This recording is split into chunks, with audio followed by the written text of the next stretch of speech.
Верижна катастрофа затвори за часове движението около кръстовището на Била в Ямбол. Инцидентът стана в ранният след обяд на деня. Микробус със софийска регистрация напусна пътното платно и навлезе в насрещното движение. По пътя си буса помети 3 коли.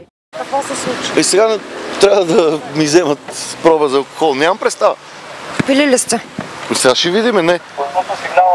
Не. Как навлязахте в другото платно? Значи аз съм ударил с лявата, а тяхното е с дясната. Значи сме се ударили по средата и след това съм се отклонил след сблъсъка, а не преди сблъсъка. Така. Внимание или? Невнимание. Нещо... Не мога да ви кажа точно. Ако ви кажа нещо, мога да излъжа. Тоест да сбъркам. Защо трябва да сбъркам, като не знам истината? Веднага на мястото на инцидента пристигнаха екипи на полицията и спешна помощ. За щастие няма жертви и пострадали. Катастрофата се размина само с материални щети. Връхлетя буса върху мене. Опитах се да го избегна максимално вдясно, обаче направо се заби челно в мене. Отстрани то не точно челно. Кой в кое платно беше? Аз си бях в моето, така в дясното. Той от лявото платно дойде челно към мене. Питах се да го избегна, но не можах. И след още в 2 коли други се спрях.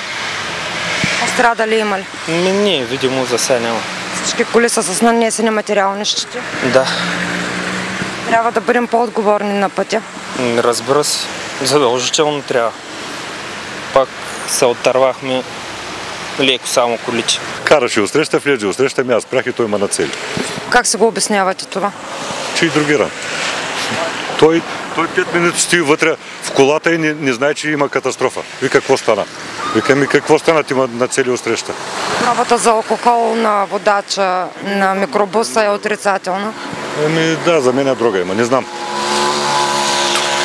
Той стои вътре, аз мисля, че му е станало лошо. Ма той стои и вика, какво направихме? Вика, какво направи? Влезе отсреща ми. Може ли да е заспал над волана? Не бе, заспал. Той избягна предното момче, го избягна, го удари в задницата и дори отсреща ми. И аз спрях и той спря в мене. Навлезе буса отсреща, удари първата кола, удари втората и аз се ударих в третата. Как се го обяснявате това? Невнимание на шофьора отсреща, той влезе срещу нас. Заспал ли беше, пиян ли беше, не знам. Пробата за алкохол е отрицателна? Отрицателна. Не знам, сега ще видим какво стане. На всички участници в инцидента са взети проби за алкохол. Всички са отрицателни. Шофьорите на пострадалите автомобили обаче предполагат, че управляващият микробус е употребил наркотични вещества в предвид на неадекватните му реакции на пътя. Изясняването на причините, довели до верижната катастрофа, продължават от органите на полицията.